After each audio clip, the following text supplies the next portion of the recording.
On the morning of June 3rd, 1998, a German family was enjoying coffee while enjoying their train journey. This high-speed train was traveling from Munich to Hamburg. It was 10:30 in the morning, and so far, everything was normal. But exactly 12 minutes later, the family became terrified when a piece of steel suddenly tore through the floor beneath their feet. It came straight up between their seats, but this was only the beginning.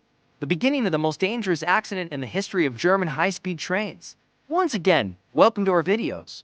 Viewers, in the late 1950s, Japan shocked the world when its Shinkansen, also called the bullet train, became the world's first high-speed train. This train connected cities across the country and made travel so fast that journeys taking hours were reduced to minutes, inspired by Japan. France and Italy also built their own high-speed train systems. And Germany did not stay behind. Germany started its own high-speed train project called Deadliest, which stands for Intercity Express. When these trains appeared in public in the 1980s, the world believed this was the future of trains. Everything a human could imagine was taken care of in these trains: aerodynamic design, use of modern computers, and extremely comfortable travel. Everything looked perfect, but inside every perfect system, there is always a hidden weakness, and the weakness of ice trains was their wheels. The first generation ice train wheels were originally made in a monoblock design. This meant the entire wheel was made from one solid piece of steel, which was strong, cheap, and reliable. But a problem was noticed in these monoblock wheels. After a few years, passengers started complaining that when the train ran at high speed, there was a strange vibration. In the buffet car, where food was served, glasses, spoons, and forks started making noise because of the vibration. These vibrations and sounds made the journey very unpleasant. When engineers finally checked, the problem was found inside the wheels. The monoblock wheels were made in one piece and were equally balanced on all sides. But even if one side became just 5 grams heavier, at high RPM, this extra weight difference would cause vibration in the wheel. And this was exactly what was happening. Because of high-speed movement, friction wore down some sides of the monoblock wheels unevenly. This disturbed the balance of the wheel. At low speed, it was not noticeable. But when this unbalanced wheel rotated at 150 kilometers per hour, vibrations spread through the entire train. This is a common problem in any wheel, even in car wheels. If the punctures are repaired on one side, that side becomes slightly heavier, even by a few grams, which can cause vibrations at high speed. To fix this, wheel balancing is done, where technicians add equal weight to the opposite side to balance the wheel. But balancing thousands of train wheels is extremely difficult, especially when the wheel is made in one piece. Replacing such wheels is not only difficult, but also very expensive. So, German engineers came up with a new solution to fix this problem in ice trains, called resilient wheels. The special thing about resilient wheels was that they were not made in one piece. The inner ring was separate, and the outer ring was another piece. Between these parts, a rubber ring was placed to absorb vibrations. This design was chosen so that when the outer wheel wore out, only that part would be replaced instead of the whole wheel. At that time, this design was already being used in German trams. But the problem was that trams only ran at 30 kilometers per hour, while ice trains ran at 250 kilometers per hour. This was a very big issue, the details of which would become clear later. But at that time, no one paid attention to it. Executives approved the resilient wheel design without proper testing. In 1992, these new wheels were installed on all high-speed trains. For a few years, everything worked fine. But in 1997, the Hanover Tram Company, USTRA, discovered something shocking. They noticed cracks in their tram wheels. They replaced the cracked parts and, as a precaution, informed Deutsche Bahn, Germany's national railway company. But because there were no vibration complaints in ice trains at that time, Deutsche Bahn ignored the warning. Exactly 1 year later, on June 3rd, 1998, everything changed. At 10:30 in the morning, ice train 884 left Hanover Station for Hamburg. The train had a total of 14 coaches, 2 power cars, and 12 passenger coaches. There were 187 passengers and 8 crew members on board. Everything was normal as the train left Hanover Station. In coach number 1, Georg Dietmann was traveling with his family. They were enjoying their journey. But a few minutes later, something suddenly struck from beneath the floor, and the next moment, a steel piece tore through the floor between the seats. This sharp steel piece was actually a fragment of the wheel. Seeing this, Georg and his family immediately panicked. It felt like the ground had slipped from beneath their feet. If that piece of metal had come slightly left or right, his family would not have survived. He immediately sent his wife and children to the next compartment and went to find the conductor. At that time, the conductor was in the third coach.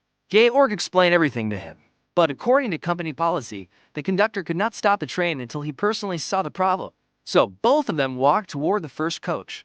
The train was still running at 100 kilometers per hour. The vibrations were slowly increasing.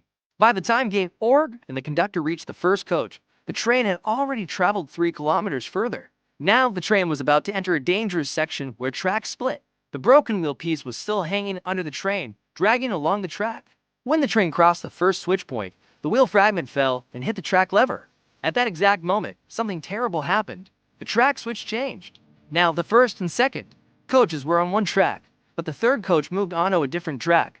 This meant the front and rear were moving in different directions. The body of the train twisted, and coach number 3 crashed directly into a concrete bridge pillar. This horrifying collision destroyed half of the bridge. Coach number 4 avoided the collapsing bridge but crashed into the embankment, killing 3 railway workers instantly. Coach numbers 5 and 6 fell and were crushed under 300 tons of concrete from the bridge. Afterward, the height of those coaches was only 6 inches. Yes, only 6 inches. The remaining coaches, numbers 7, 8, 9, and 10, collided with each other at full speed and folded like paper. Only the first 2 coaches, where Georg and his family were, survived. The front locomotive stopped 3 kilometers ahead. When coach number 3 hit the bridge, the engineer and driver felt a strong jolt, but they had no idea about the disaster happening behind them. The accident occurred near a small town called Eskid. When locals heard the explosion, they ran toward the site. What they saw was a scene they would never forget. Broken coaches, twisted metal, fire, and people screaming. Some people were trapped under the bridge debris. Some were stuck in their seats. The pressure-proof windows were so strong that breaking them was almost impossible.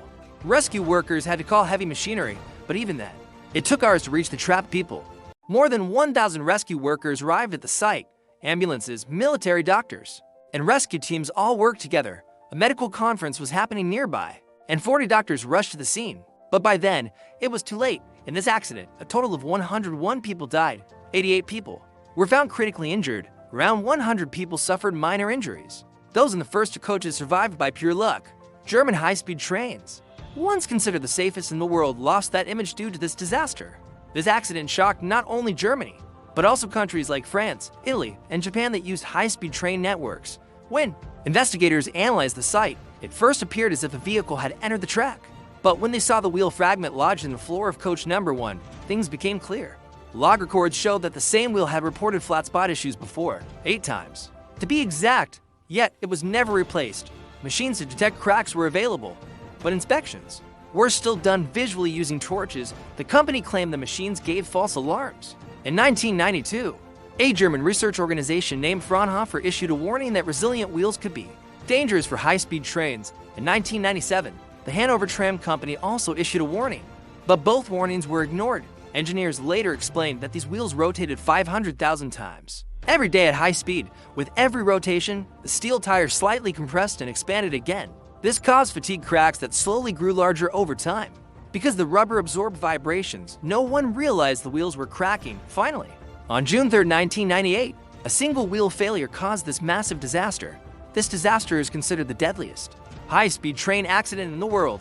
After the accident, all high-speed train wheels were replaced with monoblock designs. Bridges near junction points were relocated to prevent such accidents in the future. Germany reevaluated its entire rail system after this tragedy.